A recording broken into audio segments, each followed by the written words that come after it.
Hi, I'm Ashley Borden, and welcome to Perfect Form. What if I told you you don't have to live with lower back pain? Consider this the best workout you have never done.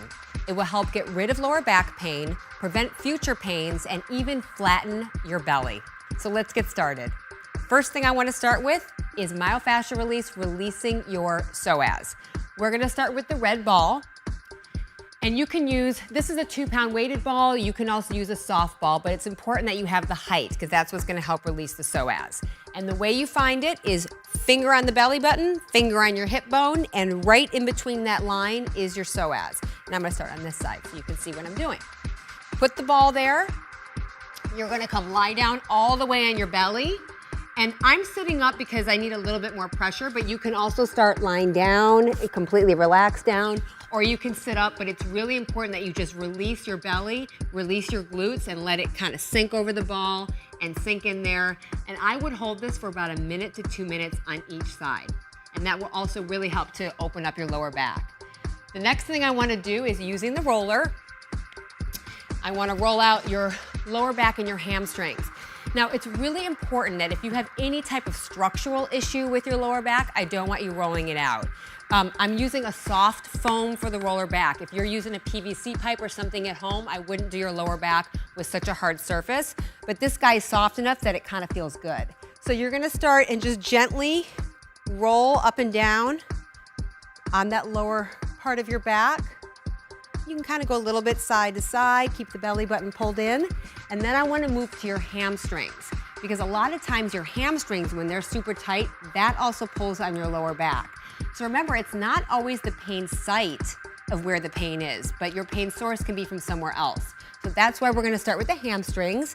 And you want to start with that roller right, I'd say always like I'm sitting on a park bench so you can get the position. Extend the leg out, and then you're going to pull back and forth from your core.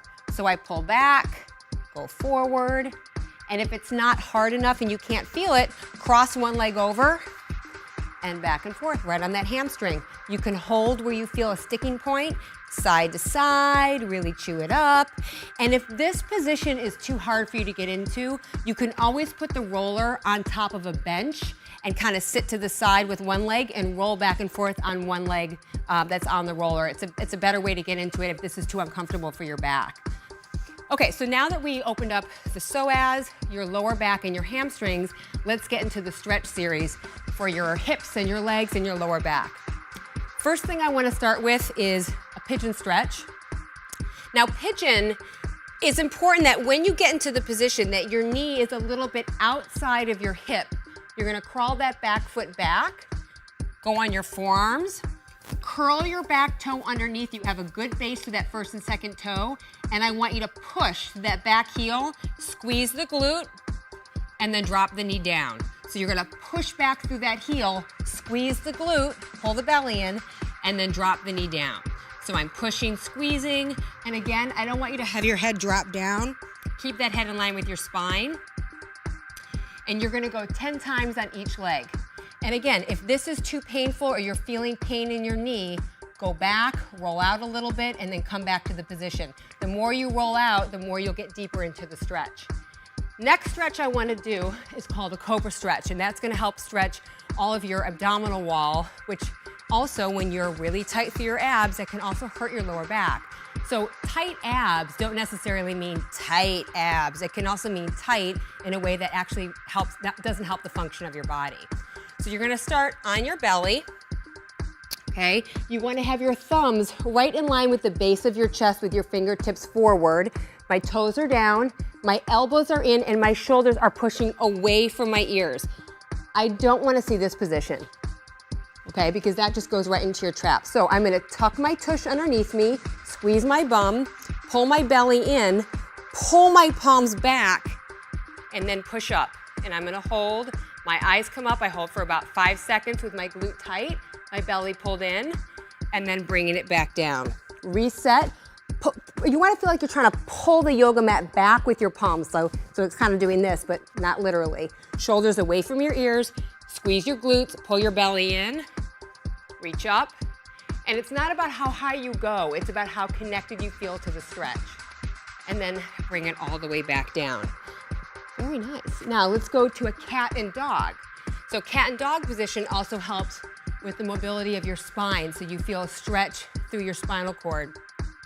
When you're in cat and dog position, you want your fingertips to be very wide, your hands are directly underneath your shoulders, and your knee is directly in line with your hip. Toes are curled underneath you. So you want to start with that pushing away from the floor. Your elbows are internally rotated. You're not sitting in this position, okay?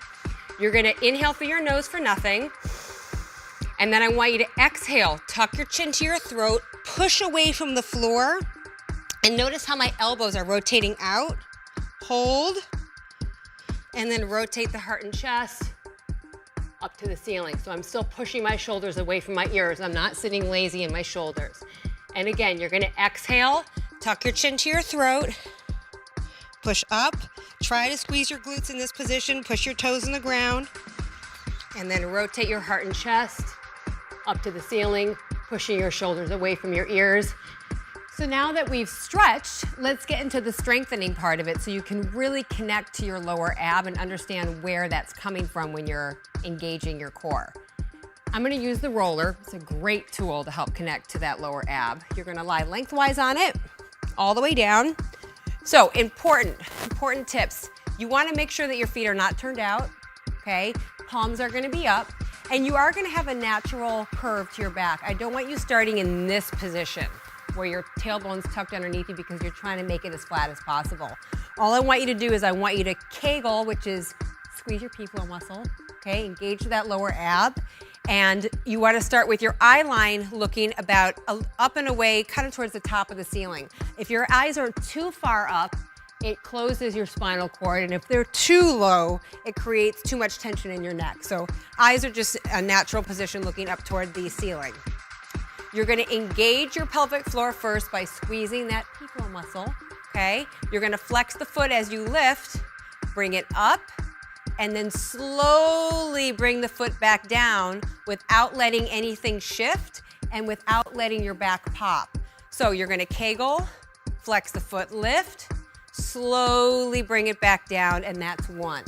Kegel, flex the foot, lift, slowly bring it back down, two. So as I'm going down, I am squeezing even harder with that lower ab. And then you're gonna do both sides. You should feel, it's not the same kind of pain that you feel when you're doing a crunch where you feel that contraction, but it's a deep muscle feeling in the lower part of your pelvic floor that you'll feel when you're doing it right. If you're doing it wrong, it will look like this. Okay, your back's gonna arch every time you're coming down. So I like the roller because it gives you a little reference for your body so you can feel engaged with that lower ab, and that's an excellent way of connecting to your pelvic floor. Next thing I wanna do is called a bird dog hold. Bird dog is great because it works the lower back, it works your glutes, it works your entire core. You don't need any equipment. And again, you're gonna start in all fours, that same position. If you can, use a mirror when you do it so you can see that your position looks right, that your shoulders are lined up with your elbows, your shoulders line up with your wrist and the knee and the hip. You're gonna push away from the floor, internally rotate those elbows, pull the belly in. I want you to extend your back foot, but I'm not shifting all the way over. I'm still keeping my hip bone square to the floor, and then I'm gonna extend my opposite thumb to ceiling as I reach out, and I'm gonna hold from there. And you want to hold for about a 30-second hold, really maintaining that strong core position. Push through your back glute, squeeze your bum, pull your belly in, and push that thumb to the ceiling. And then you're going to bring it down and repeat to the other side. It's such a good stabilizing exercise. It's so good for engaging your core. And a lot of people think, oh, it's so elementary, I don't need to do it. But it's an excellent part of your warm-up or part of your workout. Next thing I want to do is a alternating marching heel bridge. Excellent also for your glutes. Your glutes are part of your core. It's not all just right up here. It goes all the way around. You're going to start on your back. The way you find the position with the feet, extend your fingertips out and have your heels just touch your fingertips. Feet are straight again, not turned out. Palms are up. Same eye line position. You're going to push your hips all the way up. Tuck that tailbone, squeeze your glutes. If you feel any pain in your knees, walk your feet out just a teeny bit or bring them in a little bit just to kind of find a good position for you. Okay, and you're just gonna give me a teeny lift and down. Lift, down, lift, down. Now notice when I'm lifting up that foot, I'm not dropping in my opposite glute, okay? So the key is that when you lift that other foot with your little march, that you're keeping those glutes engaged and you're keeping that core tight. And then if you need a little bit more advanced, you can lift up, extend, and down, extend, and down, or you can do a leg press up and down through one glute. But I definitely love to start with the glute march. And you can see if you drop your hips down, you know that you have a little bit of a weakness in your glutes and you need to work on that stability. So that is your 3-part approach for your lower back and for your entire core.